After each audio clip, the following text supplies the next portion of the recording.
Good evening. Welcome to Solutions for Seniors. I'm Linda Pellerin, the Executive Director of the Shepherd Center of Charlotte. And we're a nonprofit organization that primarily tries to keep seniors in their homes for as long as possible.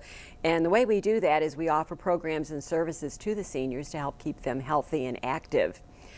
And I thought I'd take this show and highlight some of our programs that we offer to the seniors. And so our guests this evening are Cliff Shelkowski, and he is he's the chair of our education committee, which oversees our Adventures in Learning program. Next to him is Pam Lampell. Pam, many of you already know because she is our office manager and answers the phone a lot and helps people all the time. And then our third guest is Art Nelson. Art is our handyman chair, so he oversees our handyman program, and he also is one of our computer instructors.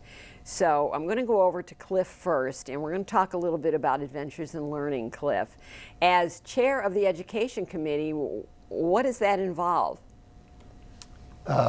We have to put together all of the classes that we develop for our Adventures in Learning, and we have a committee of about 10 people, all volunteers by the way, and we meet once a week and come up with the ideas for our classes, and then we individually go out and find experts in the areas that we're interested in. Those people have to agree to come in and tutor and teach us in the areas that we're interested in. And then it's a question of putting together the program, setting up the equipment, making sure our teachers can find their classrooms and have our classes, then meet in the afternoon after our classes are over to plan for the next week's program. Okay, let's assume that someone is watching and they don't know a thing about Adventures in Learning. They don't know what it is or anything. Can you explain what Adventures in Learning is all about? Yes. We have learned over the years that many of our seniors in Charlotte do not have activities that keep them active and interested in the community. And so we invite them to come to our Adventures in Learning to learn on many, many different subjects, and for a very nominal fee. We have to keep our office running. And okay, so normally Adventures in Learning starts out with what we call a general session, which is an hour-long program. And the committee also plans for the general sessions. Now, tell us a little. Oh, yes, we do. All the programs that we have for that. Right. So tell us a little bit about the general sessions. How are those organized? General sessions are made up of people in Charlotte who are experts in certain areas that we're interested in, and we invite them to come in and speak for 1 hour at the general session at our morning session. And then in the afternoon, we have as many as 6 or 8 different classes that we also sponsor and find experts. A cooking class, for instance, a travel class, and on anything you can think of, we will find experts and bring them in to find something that's of interest to our senior citizens. Well, and I should say that after the general session, we have morning classes too, and we have usually 6 to 7 different classes.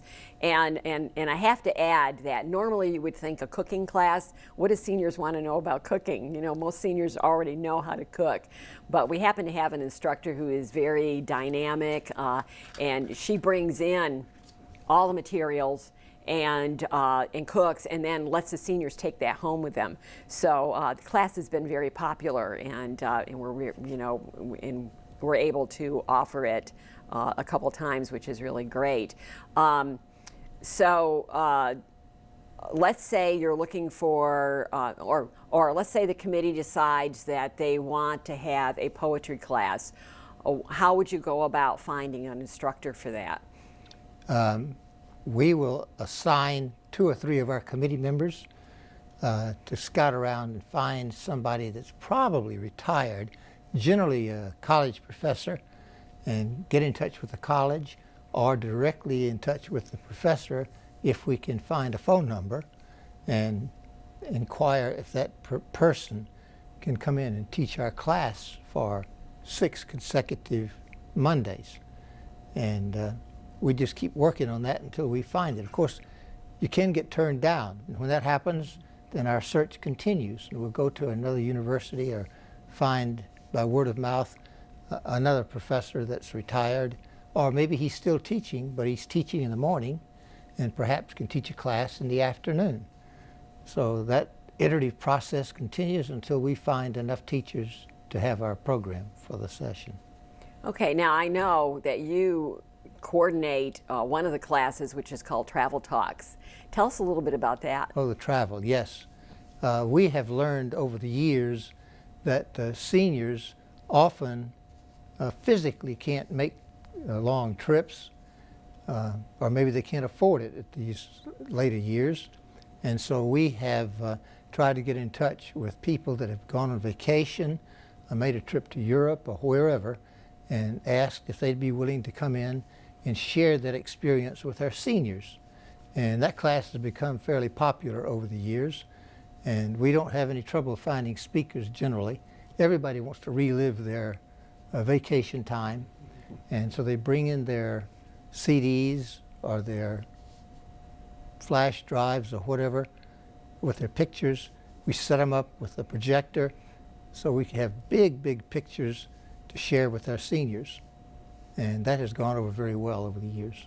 And I'm sure they appreciate it too, because I'm sure many times families don't want to hear about their trip to, wherever, the trip to Greece or whatever. That's true. But the seniors are all very attentive and ask questions and everything during the class. Yes. They're very interested in where you have been, what you have seen, and goes over very well with us. Okay, I'm going to switch over now to Art. Art, you're one of our computer instructors, and we have the computer classes. Tell us why you got involved with the computer classes.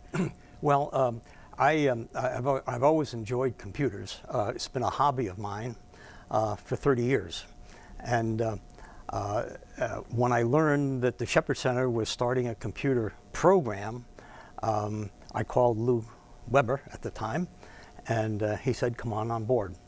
And I've enjoyed this past 15 years as instructor, and I look back and see all the improvements that we've made through the years, and I can see the improvements that we're going to make in the next several years. And more importantly, I see not only seniors, but other people who need computer training come to our classes and say how great they are. I've just been enjoyed doing this for 15 years. And I have to say that many of the seniors who go to these classes have never seen a computer before. When they were in the workforce, the computers just weren't around, or maybe they were the big IBMs or whatever, and they did Key Punch or something, but they never really learned how to use the PC. And so when they come to class, they're coming in with pretty much no knowledge. That's correct. So, how do you start out with that? I mean, you have to really say, this is what a mouse is, and this is what it does, right? That's right. We start at the very basic level. We just anticipate that the students do not have any computer knowledge. In fact, most of them have a little knowledge, and what they want to do is expand that knowledge. But we do take the very beginners, which are the people who have difficulty working a mouse, for example. And I think the other important thing is to teach these new students that there's nothing really that they can do to harm a computer. I mean, we teach them how to turn on and turn off a computer and what happens when things do go wrong, as they invariably will, that is a very simple solution. Just turn the computer off and turn it back on. And I think taking the fear out of using a computer is one of the big helps that we have in getting the students through this learning program. The other part of it is just in the memory portion of it, and that is just remember all these instructions that we give the computer. But it's been very enjoyable, and I'll tell you, the lessons go by very, very quickly. Well, I'm sure you must have one or two humorous stories to tell about Oh, yeah. maybe some of the students. Can you share just one with us? I remember a lady student who had just retired from a law firm here in Charlotte, and this happened several years ago. And she was very proficient using the keyboard in typing letters and so on. She just wanted to learn more about using a computer. The one thing that actually shook her, really, was when she learned how to copy and paste, because she was always retyping contracts. And here she learned how we could copy and paste and make minor additions to documents just by the use of the mouse. And it absolutely floored her. She just couldn't get over it. It was amazing. To this day, I think that was a shock on her life. And she probably thought how all the time she wasted Exactly. retyping all of those contracts and everything. Exactly. Yes, yeah. That was very that was a heartwarming episode for all of us. Well, the computer program runs, Art does Introduction to Computers, and he does an afternoon class that runs from 1 to 4. And it is held on 2 days a week, usually a Tuesday and a Thursday in the afternoon, and it runs for 4 weeks. And the Introduction to Computers class is that long because you do take your time. For people who have maybe gone to maybe CPCC to take computer classes, or they've gone to the library where there are free classes there, and have found that they're intimidated by the class because they're going too fast. You don't go too fast, do you? No. Speaking along those lines, the reports that we get is exactly that. That the seniors are put in classes with much younger students who have already know a lot about the computer. So, in many aspects, the instructors go right past the important things too fast. And when in our classes, we go very slow and be sure that they get the basic training. Okay, yep. Excellent. And the computer lab is at Southminster Retirement Community, and it has 10 computers. We can take up to 9 or 10 students at a time. And Introduction to Computers is only one of the classes we offer. That's you correct. Also teach, and this is a big thing with the seniors, internet email. That's correct. That's correct. It's the intro course that I teach is very basic, and it runs through introduction to Windows and Word and Excel and the internet and email, and as a separate program, I also teach the email and the internet. But the students all say that they came to learn how to do email. Mm-hmm. No questions asked. And that's what they want. I'm sure it's because their family has been saying, oh, you know, if you had email, we could be emailing the pictures of the children or the grandkids or whatever. They get pressured by their grandchildren. Mm-hmm. That's the long and short of it. Yep. Yeah. But you know, don't get on the social network thing though, because the grandkids don't want you there. Trust me. You know, I tried to friend my grandson, and he went on Facebook. So actually, my daughters have said the same thing. We don't want you as a friend on Facebook.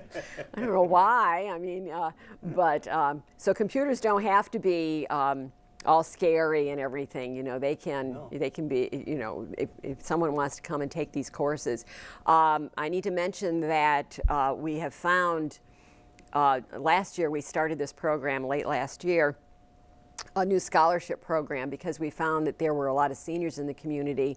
Even though we charge very nominal fees for Adventures in Learning and for our computer program, we thought that there were many seniors who couldn't participate because they just couldn't afford it. So we now have a scholarship program, and seniors, if they meet the criteria, which is very basic, if they meet that criteria, they can come to Adventures in Learning for the whole 6 weeks for free. They would have to buy their lunch, which is $7.25 per week, or they can bring their own lunch, and they can come and take computer classes. So I feel that's a really good benefit to the community, and we've been getting a lot of support from the community for this program. So, you know, if you'd like to try one of these programs and you feel like you can't afford it, you know, call our office, 704-365-1995, and ask about the scholarship program, because we may be able to fit you into that and get you out of the house and get you active. And you know, the Adventures in Learning program, we have about how many people? About 150 people attend that, and you know, that's a lot of people for one day, and you get to meet a lot of different people, you know, from all walks of life. And with the computer program, after 4 weeks, you're friends. Mm-hmm. That's right. You know, and you've got somebody that you know, you make friends, and you can call them and say, now, what did he say, how to do this? Because we try not to give Art's phone number out, because he'd be busy all day long. Tell us just a little bit about the Handyman program. The Handyman program reaches out to the seniors who have an apartment or a condo or a house, and they need the usual fix-up repairs to almost anything. For example, our most requested repair is, believe it or not, leaking faucets. Mm. And this is something that is costly to repair. You have to call in a plumber, and we come in and put in a couple of washers for the cost to the homeowner is a couple of dollars. Secondly, we do such things as hang pictures, hang drapes, replace light bulbs. We fix running toilets. We move furniture, not heavy furniture, but we move furniture. We do just about any chore that a normal household run into. There are some things that we don't do, and we don't do them mostly because of the liability. For example, handrails and grab bars, we stay away from them. We also stay away from appliance repairs, refrigerators, washing machines, and so on, because those repairs require all kinds of special tools and special instruments that we just don't have. Mm-hmm. Other than that, we'll tackle the job. Great. And if you need a handyman to come out and do a project for you, just call our office, 704-365-1995, and Pam here will help you with that. Pam, besides being our office manager, she also helps coordinate our travel program, and that's been going on for a very long time. And we found that seniors like to get out of the house, maybe for a day trip, and your committee, you have a committee of what? Five people, and the committee sits down monthly and comes up with places to go and things to do. Tell us a little bit about what's coming up in the months ahead, say April, May, June. Okay, sure. The committee's very good about trying to understand all of the different interests of our seniors. So our trips are planned anything from entertainment, which might be just a play and a nice lunch, to historical tours, to art museums, and also just some more social local trips. So we try to add a nice variety for our seniors. Then the next one coming up would be the first week of April, and we will be going to Columbia, South Carolina, and we'll tour the Governor's Mansion and also the gardens, the lovely gardens, first week of April. And then in the afternoon we'll be touring 2 historical homes, and this is always with docents, so our seniors are very happy to have, you know, the docents and the knowledge, and it's a learning experience. Now mixed with that day will be a great lunch at the Blue Marlin restaurant, and it's a favorite. And also lunches are important to our seniors. It's a way to enjoy friendship and also get a different dining experience outside of Charlotte. So that's in April. Then in May we are planning an overnight trip to Charleston and Georgetown. And the ladies that are on the committee that are planning this have been very busy gathering information.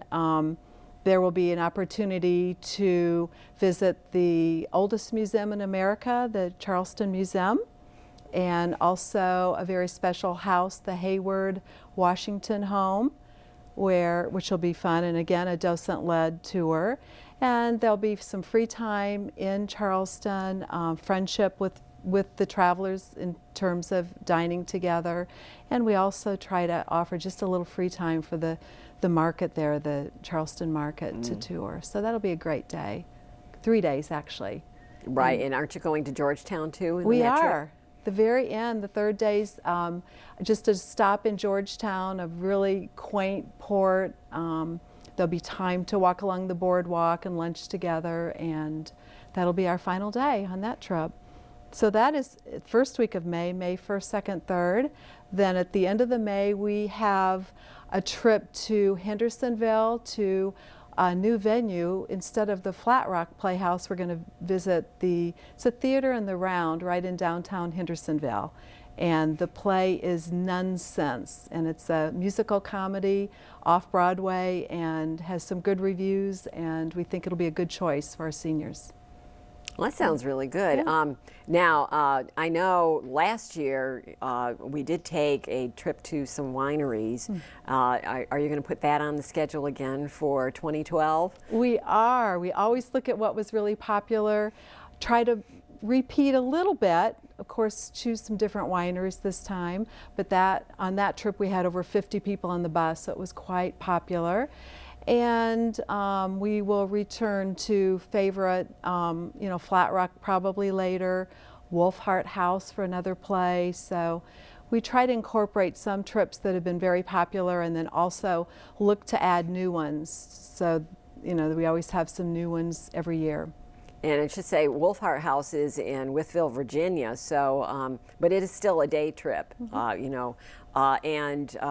it's a dinner theater, so you can take the bus, you get on the bus, you get off the bus, you go into the Wolfhart House, and you're there for lunch and the play or the performance, and then you're back on the bus and then back home. So so you don't have to, some people don't want to travel because they don't feel they're mobile enough anymore. And, we try to accommodate some of that, although, no wheelchairs, because we just can't get them on the bus and take care of that. And what are the other things that we need, if you have a walker, you need to have someone with you, or what was that? I guess it depends on the trips. We do try to have some of the simpler trips that are just entertainment and play, so then someone with a walker or cane would be able to manage that. If someone really has some physical disabilities, we would encourage them to bring along a friend that could be their companion or a daughter. Sometimes we've had daughters and moms go along on a trip, so that's great. Okay, super. And and like I said, the committee meets once a month, and you're also our volunteer coordinator, and we're always looking for more volunteers, aren't we? And Yes. whether it's Adventures in Learning, or whether it's the computer group, or handyman, or the travel committee. Sometimes the volunteers first call and start in the office. It's just a good way to get their feet wet, and then from there they find out about the Adventures in Learning Committee, computer classes, or travel. So we just kind of slowly work them into the whole Shepherd Center philosophy, and they find other ways that they would like to volunteer. But we always welcome new volunteers. You know, they run our programs. They do, and we're always very appreciative of that too. And the office volunteers get to answer the phone a lot because I don't answer the phone because I'm the boss. But that's not true. But I'm sure some of them think that, you know, when the phone's ringing, you know, like all 4 lines are ringing and all of that. But we try to keep our office volunteers happy and everything, and we actually enjoy having them come in the office because we get to know them really well. We get to know all of our volunteers actually, and you know, we go through their life experiences with them, and last year when I was putting the newsletter together, one of our office volunteers was in, and I remembered that she was a proofreader. You know, that was her profession, and so I had her proofread the newsletter, and she was very happy to do that, and shared with us that when she was a proofreader, the company had her in an office with no phone or anything because they didn't want her distracted. So I thought that was kind of neat. We hear a lot of stories about their professions and everything. So. And we really enjoy that. So, you know, please, if you want to be involved with the Shepherd Center, you know, we'd be happy to talk to you. Give us a call at the office, 704-365-1995. You can visit our website. We have a lot of things on our website, and that is www.shepherdscharlotte.org. I have a blog on our website. Actually, this TV program is on our website, and so if you miss this program, you can always go to our website and see it there. So you know, we look forward to talking with you. We hope you can join us with some of our programs, and you know. We just have so many things going on, you know. If you need a medical ride, we can also do that for you. So until next month, be happy, be safe, give us a call. Thank you. And thank you to our guests.